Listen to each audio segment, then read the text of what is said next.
Ambassador Min stood in the center of the Galactic Council chambers and felt his patience finally break.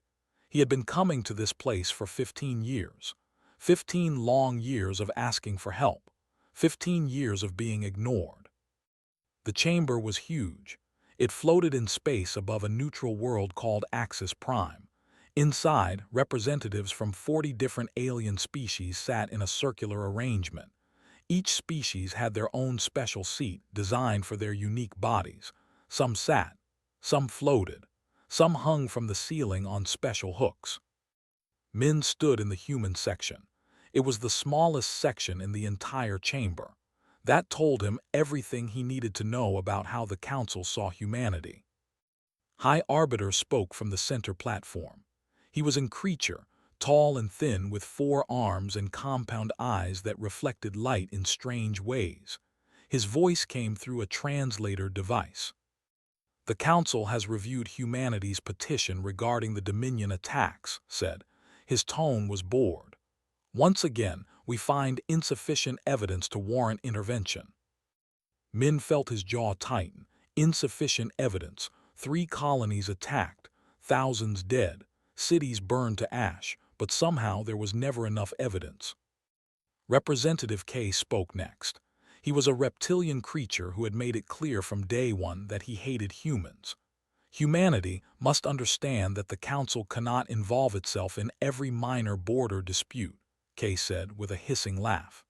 Perhaps if humans had been more careful about where they built their colonies, this would not be a problem. Other Council members made sounds of agreement. Some clicked their mandibles, others hummed. A few just sat in silence, not caring enough to even respond. Min had heard this all before. When humans first joined the Council, they had been excited. Finally, humanity would be part of something bigger. They would have allies. They would have protection. That dream died quickly. The elder races looked at humanity like annoying children. Humans had reached space travel fast. Too fast, according to the aliens. Most species took thousands of years to develop the technology. Humans did it in a few centuries. The Council thought this made humans reckless and primitive. For 15 years, Min had tried to prove them wrong. He had been polite. He had followed every rule. He had attended every boring meeting and listened to every insult with a smile.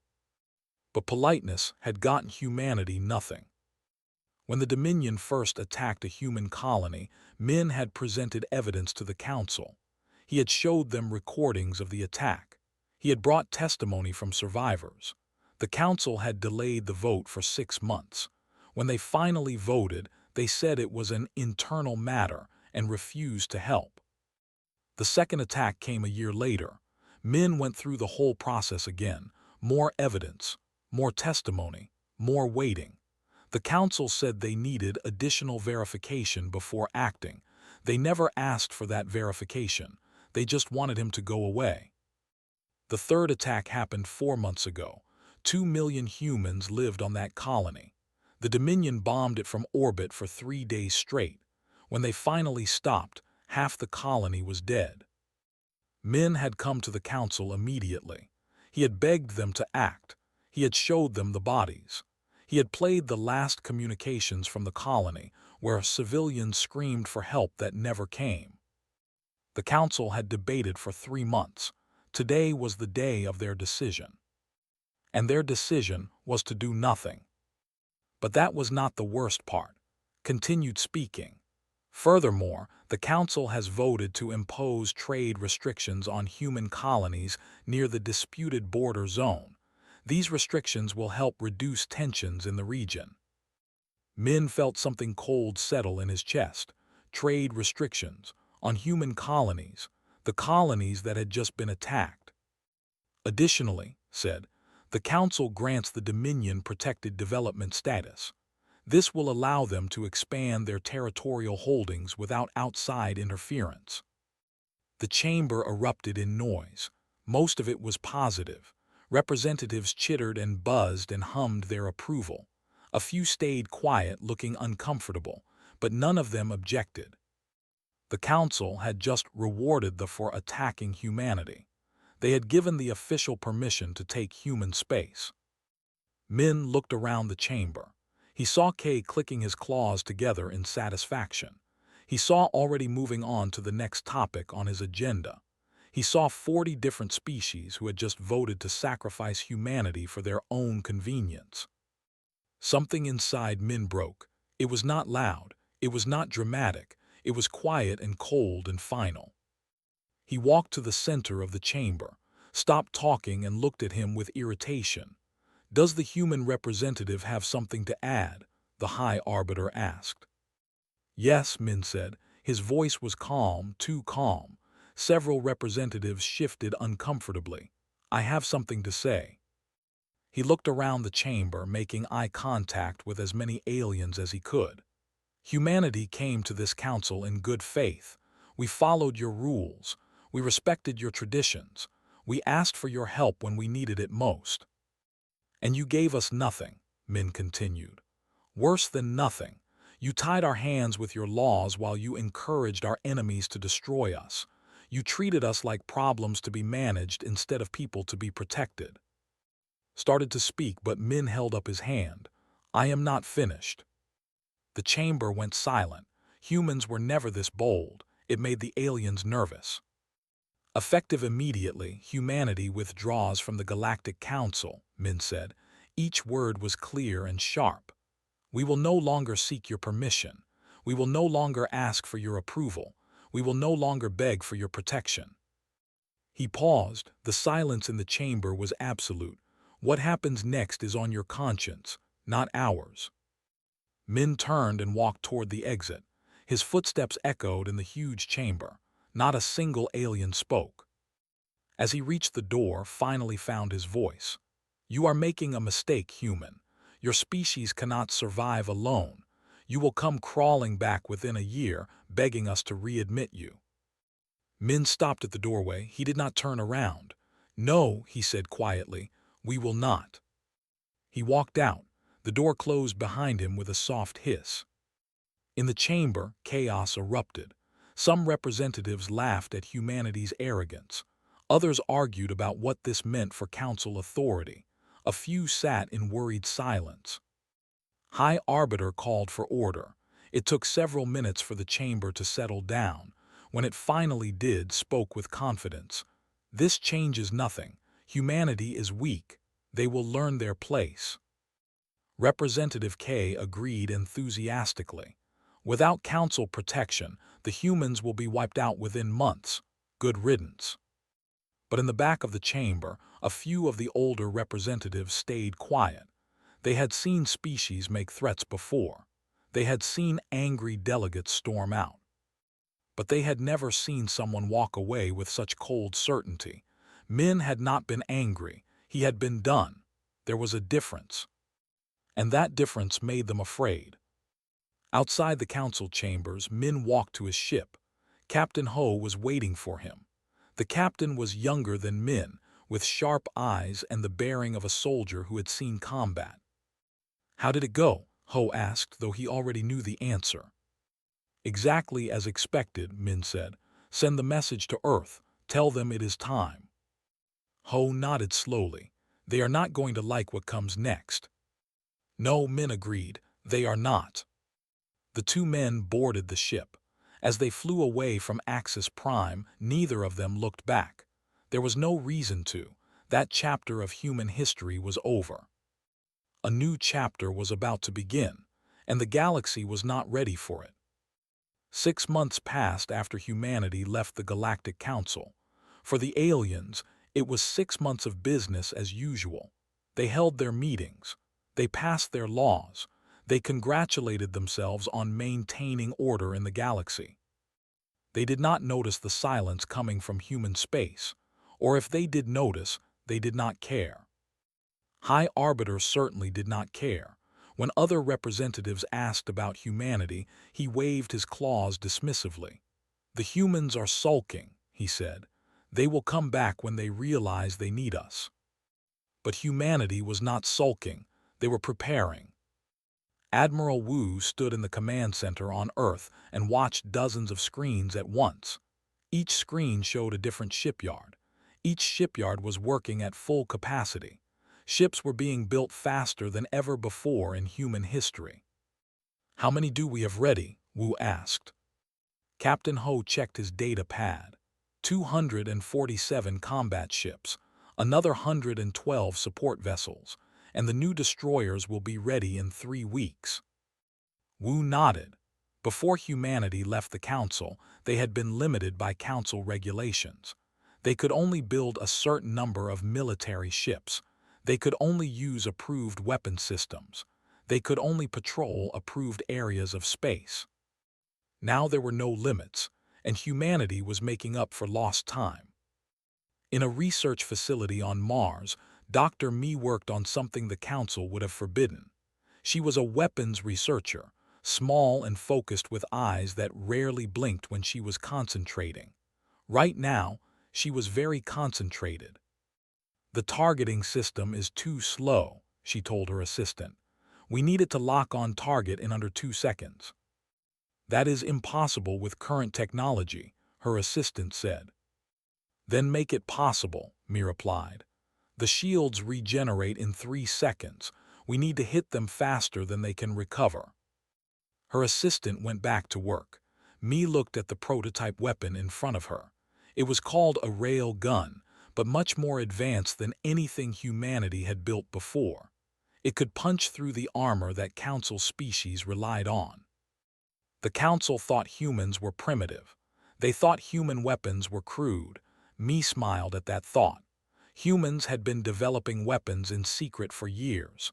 They had just been waiting for permission to use them. Now they did not need permission. Across human space, every colony contributed to the effort. Some built ships, some trained soldiers, some grew food to feed the workers. Everyone had a role to play. Special Operations Commander detrained her teams in a facility that officially did not exist. She was tall and moved like a predator, every motion efficient and controlled. Her teams were learning things that the Council would have called war crimes. They did not care what the Council thought. Her job was to protect humanity, and she would use every tool available to do that job. "Remember," she told her teams, "they can see in infrared. They can hear heartbeats from 50 meters away. They can smell adrenaline. Every species has advantages. We have to be smarter than all of them." Her soldiers nodded. They practiced infiltration techniques. They learned how to disable alien technology. They memorized the weak points in alien biology. When they were done training, they would be able to strike anywhere in the galaxy without being detected. In another facility, Intelligence Officer Jin worked with her team to map the entire Galactic Council's infrastructure. She was patient and thorough, the kind of person who never missed details. "The Dominion has 15 major military bases," she reported to Admiral Wu. "But they only have 3 shipyards that can build capital ships. If we take out those shipyards, they cannot replace their losses." "What about the Council?" Wu asked. "The Council's communication network runs through 12 relay stations," Jin said. "Destroy those, and half the galaxy cannot talk to each other." Wu studied the maps she provided. Every Council species was represented. Every military installation was marked. Every supply route was traced. When the time came to act, humanity would know exactly where to strike. "Good work," he told her. "Keep monitoring their movements. I want to know if a Council ship so much as changes course." The months passed. Human colonies went quiet. Trade with alien species stopped. Ambassadors were recalled. To the outside galaxy, it looked like humanity was hiding. They were not hiding. They were sharpening their claws. Then the Dominion made their mistake. They saw the silence from human space and interpreted it as weakness. They decided to test humanity's resolve with another attack. The target was new, a human colony with 3 million people. They expected it would be like the previous attacks. Humans would cry for help. The Council would debate. And by the time anyone did anything, they would be gone with whatever they wanted. The fleet arrived at noon and began their attack. They bombed the outer defenses. They prepared to land ground troops. Everything was going according to their plan. Then Captain Ho and the entire human defense fleet dropped out of hyperspace. The commander saw the human ships appear on his sensors and laughed. Humans had decent ships, but nothing that could match military power, or so he thought. Ho did not bother with communication. He did not issue warnings. He just opened fire. The first volley from the human fleet destroyed 6 ships instantly. The shields, which were supposed to be the best in the galaxy, failed to stop the rail gun rounds. The projectiles punched through shields and armor like they were paper. The commander stopped laughing. He ordered his fleet to return fire and activate evasive maneuvers, but the human ships moved with impossible precision. They anticipated every tactic. They countered every strategy. This was not the humanity they remembered.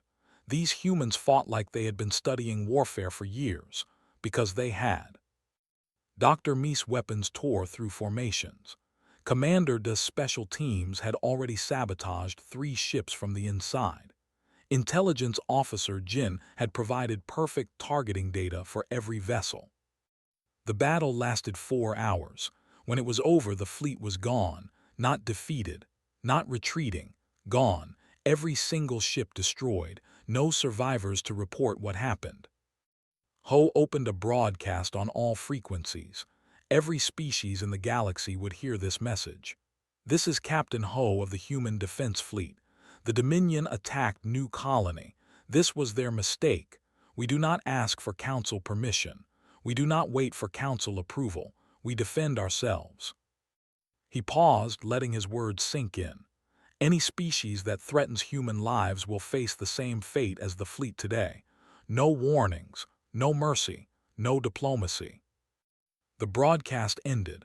Ho looked at his tactical officer. Send the data to Admiral Wu. Tell him Phase 1 is complete. On Earth, Admiral Wu received the battle report. He studied the numbers carefully. 0 human casualties. Complete enemy annihilation. Perfect execution. He allowed himself a small smile.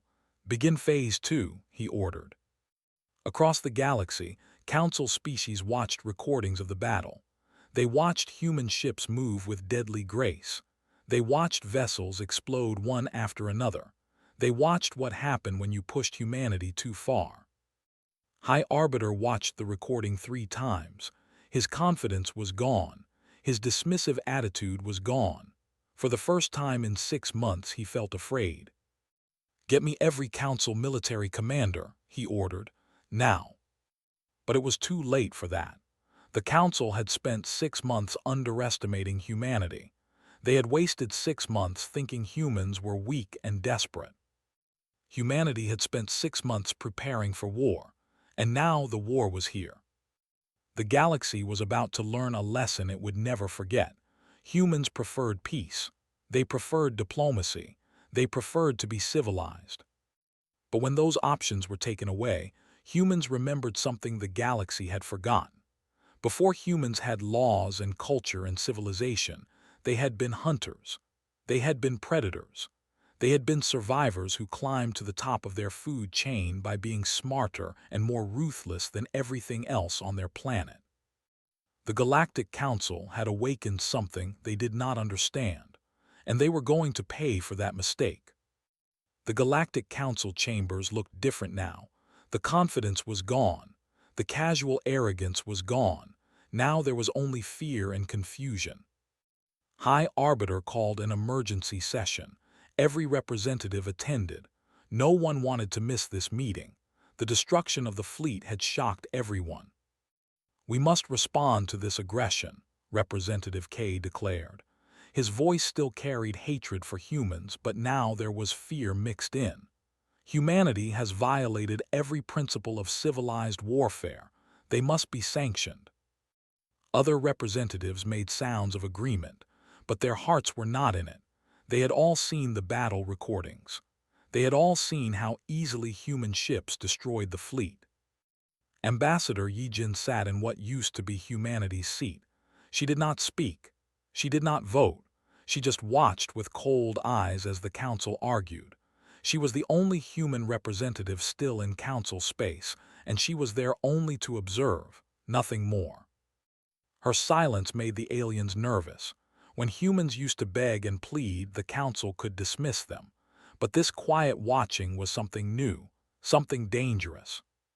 "We should impose a complete embargo on human space," suggested a representative from the collective.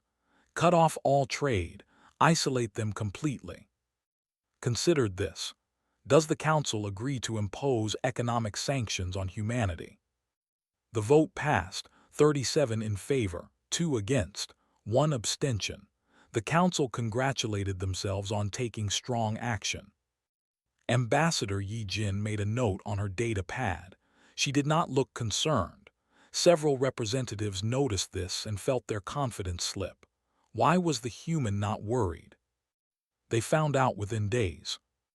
Fleet Marshal Bora commanded the largest human military operation in history. She was older than most officers, with gray hair and scars from battles fought decades ago. She had been planning this operation for months. "All units begin operation," she ordered. Across the galaxy, human ships moved simultaneously, but they did not attack. They did not target civilian populations. Instead, they struck at the infrastructure that made the Galactic Council function. Trade stations exploded. Communication relays went dark. Fuel depots burned. Supply convoys vanished. Within a week, the economic network that connected council species fell apart.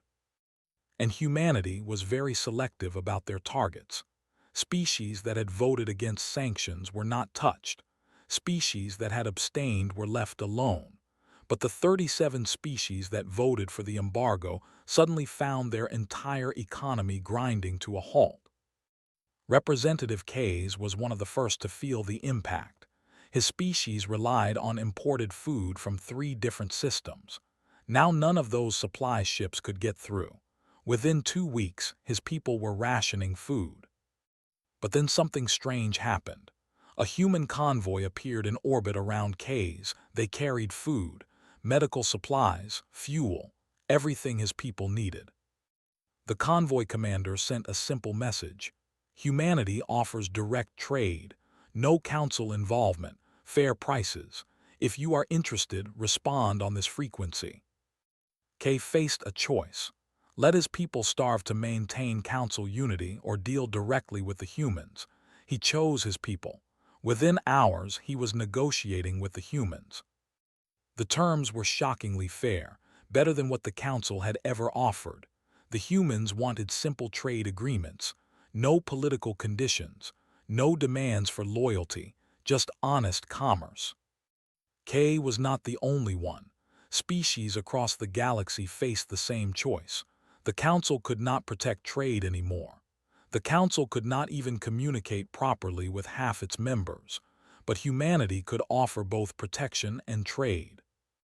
One by one, species began signing bilateral agreements with humanity. They did not leave the council officially, but they started ignoring council authority. They made their own deals with humans. Coordinated all of these agreements from Earth. He was a quiet man who preferred working behind the scenes. Now he was building a new economic order, piece by piece. 17 more species have requested trade agreements, he reported to Admiral Wu. 23 others have sent preliminary inquiries. What about the core council species? Wu asked. They are trying to hold out, said, but their economies are collapsing. They will have to negotiate eventually. In the council chambers, watched his authority crumble. Representatives stopped showing up to meetings. Those who did come spent their time arguing instead of cooperating. Several species had already sent secret messages to humanity, asking for terms. We need to show strength, declared. We will assemble a military force to protect council interests. 5 species volunteered their fleets. It was not much, but it was something. They would teach humanity a lesson about respecting council authority. The military operation was a disaster. Human ships detected the Council force while it was still 3 systems away. By the time the Council fleet arrived at its target, human ships were waiting. The battle was short. Human weapons and tactics were too advanced. The Council lost half its fleet in the first hour. The survivors retreated in panic. Not a single human ship was destroyed.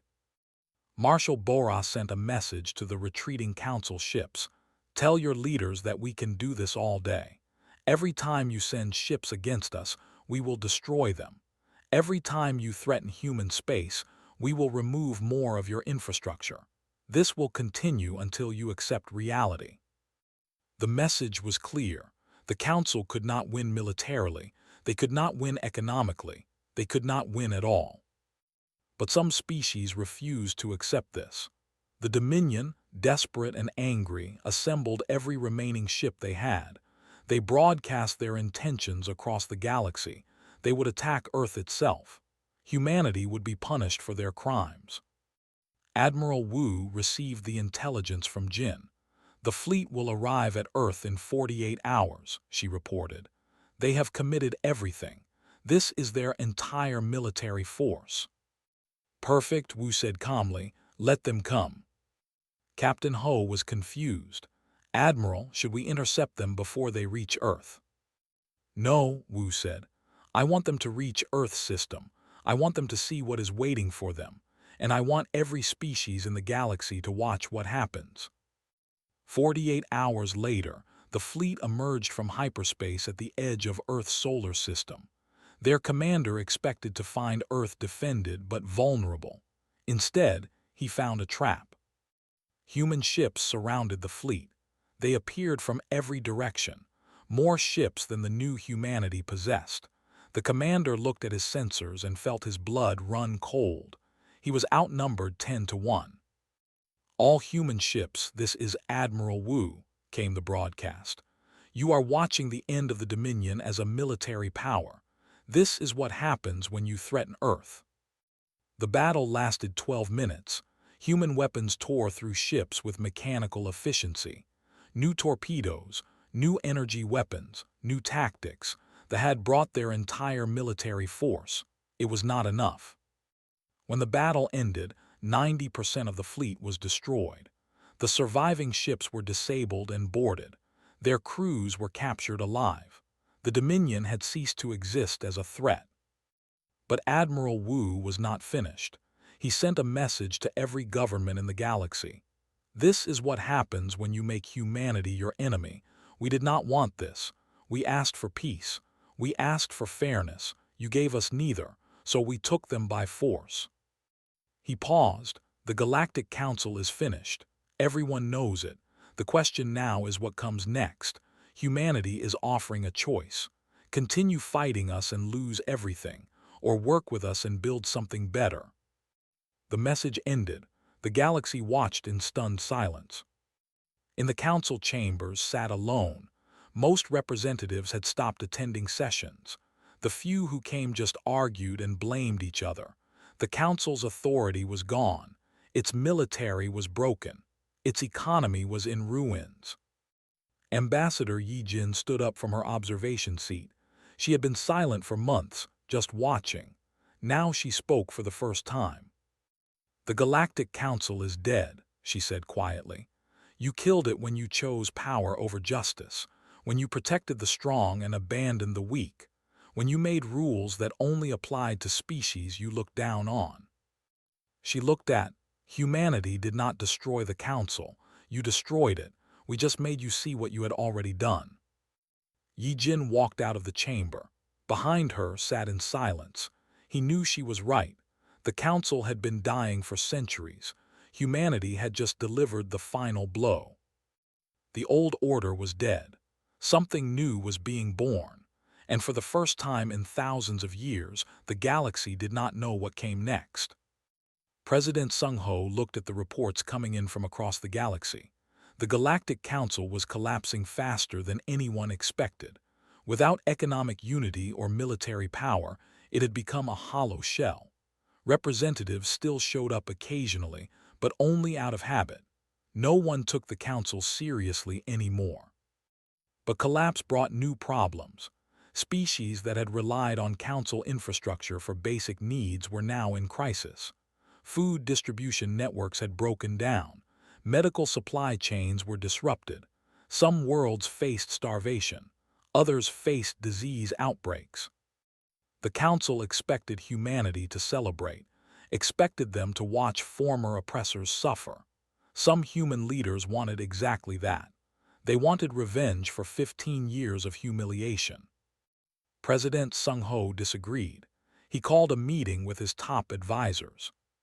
"We have won," he said. "The Council is finished. But if we let innocent people suffer now, we become no better than they were. Worse, actually, because we know what suffering feels like." Admiral Wu frowned. "Mr. President, many of these species voted to abandon us when we needed help. Why should we help them now?" "Because we are better than that," Sung-ho replied. "We will offer humanitarian aid to any species that requests it. No political conditions, no demands for apologies, just aid." The room went quiet. Finally, Captain Ho spoke. "That is a dangerous game, sir. It makes us look weak." "No," Sung-ho said. "It makes us look strong. True strength is having the power to destroy your enemies and choosing mercy instead. That is a lesson the galaxy needs to learn." Within days, President Sung-ho made his announcement. Humanity would provide emergency aid to any species in need. The only requirement was that they ask for it directly, government to government. No council involvement. The response shocked everyone. Within a week, 12 species requested humanitarian aid. Within 2 weeks, 23 more. Even Representative K's people, who had been among humanity's worst critics, asked for medical supplies to fight a disease outbreak. Human ships became a common sight across the galaxy, but now they carried food and medicine instead of weapons. Captain Ho's warships escorted humanitarian convoys through dangerous space. Special Operations Commander-des teams, trained for sabotage and assassination, now rescued refugees from war zones. Dr. Mi, who had designed weapons to kill aliens, now led medical teams treating alien casualties. She found it strange at first, healing the same species she had been prepared to fight, but she understood the strategy. Humanity was showing the galaxy what they could have had if the Council had just been fair. Chief Negotiator Nu began hosting talks on Earth. She was younger than most diplomats, but she had a gift for finding common ground. The talks were nothing like council sessions. There were no senior species dictating terms. Everyone had an equal voice. "We are not here to replace council authority with human authority," Nu explained to the attending species. "We are here to build something new, something fair, but we cannot do it alone. We need your help." The species that attended were surprised by this approach. They expected humans to make demands, to seek revenge. Instead, humanity actually listened to their concerns and tried to address them. But not everyone was ready for this new reality. 7 species, those who had benefited most from council power and abused it the most, refused to accept what was happening. They formed a military coalition. Their goal was to restore the old order by force. The coalition issued an ultimatum to humanity: submit to council authority or be destroyed. They assembled the largest fleet the galaxy had seen in centuries. 7 species, hundreds of ships, all committed to putting humans back in their place. Admiral Wu received the ultimatum and read it carefully. Then he handed it to President Sung-ho. "Should we try to negotiate?" Sung-ho asked. "They are not interested in negotiation," Wu replied. "They want to teach the galaxy a lesson. They want to show that the old power structure still matters." "Then I suppose we need to teach them a different lesson," Sung-ho said quietly. "Do what you must, Admiral, but try to minimize casualties. These are not evil people. They are just afraid of change." Admiral Wu nodded. He had been preparing for this possibility since the day humanity left the Council. He activated protocols that had been ready for months. The coalition fleet gathered at a staging area. Their commanders were confident. 7 species working together could surely defeat humanity. After all, humans were just one species with limited resources. The coalition fleet jumped to hyperspace, heading toward what they believed was humanity's main military base. The coordinates had been provided by intelligence reports. The coalition expected a fight, but they expected to win. They emerged from hyperspace into a kill zone. Human ships appeared from every direction. Not just military vessels, but converted civilian ships armed with the weapons Dr. Me had been developing.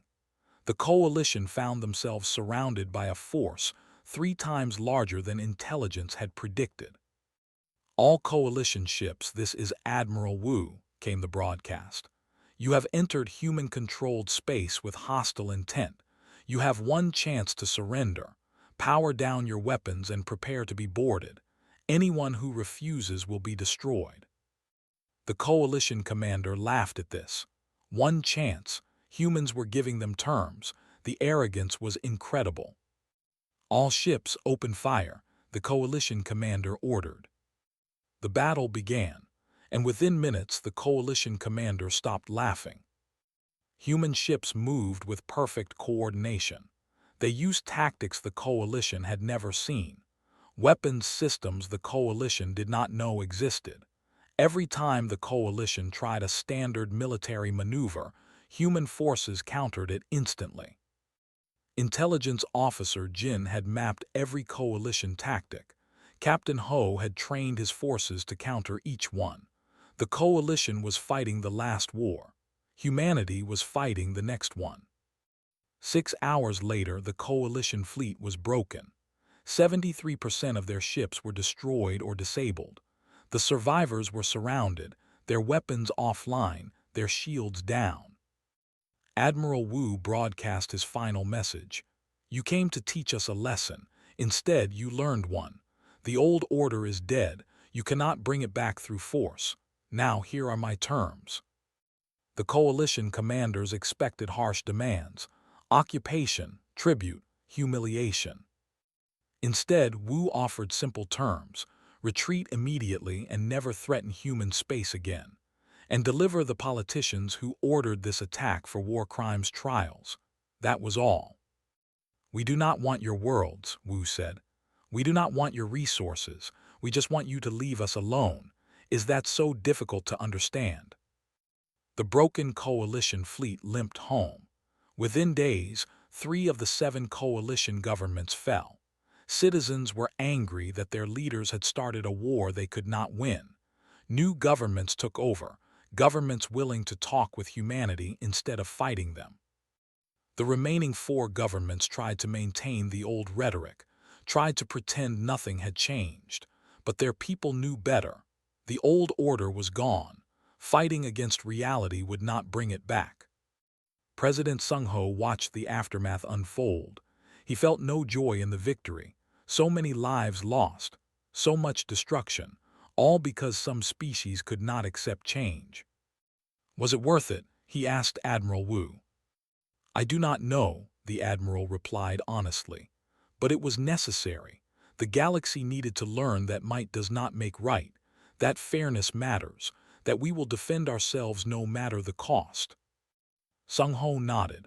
Then let us make sure this lesson sticks. Us talks on Earth are our real victory. The military wins just give us space to build something better. Agreed, Wu said. But sir, there will be more challenges. Some species will never accept humanity as equals. They will keep testing us. Let them, Sung-ho said. We have proven we can win wars. Now we need to prove we can win the peace. That is the harder task, but the more important one. The message spread across the galaxy. The old order was dead. Humanity had killed it, but they were offering something in its place, something fairer, something better. Most species were ready to try. A few were not. But even the holdouts knew the truth. The galaxy had changed forever, and there was no going back. 1 year after humanity walked out of the Galactic Council, a new assembly convened on Earth. This was not a replacement for the Council. It was something completely different, something the galaxy had never seen before. The new Galactic Assembly met in a building designed specifically for this purpose. There were no special seats for senior species, no elevated platforms for important races, just a circular chamber where every representative had an identical chair and an equal voice. 63 species attended. Some were former council members. Many were younger civilizations that the old council had never allowed to join. All were here because they chose to be, not because they had to be. President Sung-ho stood at the center of the chamber.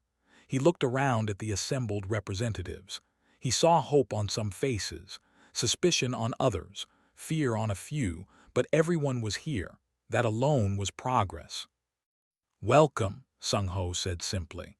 "We have gathered today to build something new, not to replace human authority with council authority or council authority with human authority, but to create a system where all species are truly equal."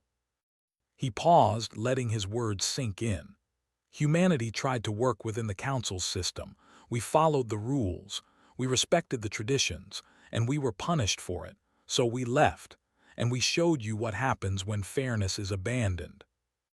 "But destruction is easy," Sung-ho continued. "Building something better is hard. That is what we are here to do today, build something better." High Arbiter sat in the chamber, not in a position of authority, just as a representative of his people. His seat was the same size as everyone else's. He had no special privileges. For someone who had ruled the council for decades, this was a difficult adjustment. But he was here, that meant something. Ambassador Min, who had walked out of the council chambers 1 year ago, now stood as humanity's lead diplomat. He looked different now, more confident, less patient with nonsense. "The first order of business," Min said, "is establishing rules for conflict resolution. Chief Negotiator Na will present the proposed framework." Na stepped forward. She had spent months developing these rules with input from dozens of species. "The framework is simple," she explained. "No species gets special treatment. All disputes are judged by rotating neutral panels. Military intervention requires clear evidence and majority consensus. Protection is extended to all member species equally." A representative from the collective raised an objection. "This removes traditional authority structures. Some species have more experience with governance. Should that not count for something?" "Experience counts," Na replied, "but it does not give anyone the right to make decisions for others. If your ideas are good, you can convince others to support them, but you cannot simply decree them." The representative was not satisfied. "This will lead to chaos. Younger species will make foolish decisions." "Perhaps," Min interjected, "but they will be their own foolish decisions, and they will learn from them. That is how species grow. The old council kept younger species under control, but control is not the same as helping. Sometimes you have to let people make mistakes." The debate continued for hours. Several species objected to the new framework, but when the vote came, the framework passed by a wide margin, not because it was perfect, but because it was fair. And fairness was something the galaxy had been missing. The second major issue was what to do about the Dominion. What remained of their government had requested membership in the Assembly. Many species wanted to reject them. They had caused so much suffering. They deserved punishment, not acceptance. Ambassador Min addressed the chamber. "They attacked us repeatedly, killed our people, burned our cities. We have every reason to hate them." He paused. "But we are not building this assembly on hatred. If they surrender their military ambitions, submit to independent oversight and make restitution to their victims, humanity will not block their membership." The chamber erupted in argument. Some called Min's position too soft. Others worried about setting a precedent of forgiveness for aggression. Finally spoke. It was the first time he had addressed the assembly since it began. "The human is right," he said quietly. I know what it is like to see enemies unpunished.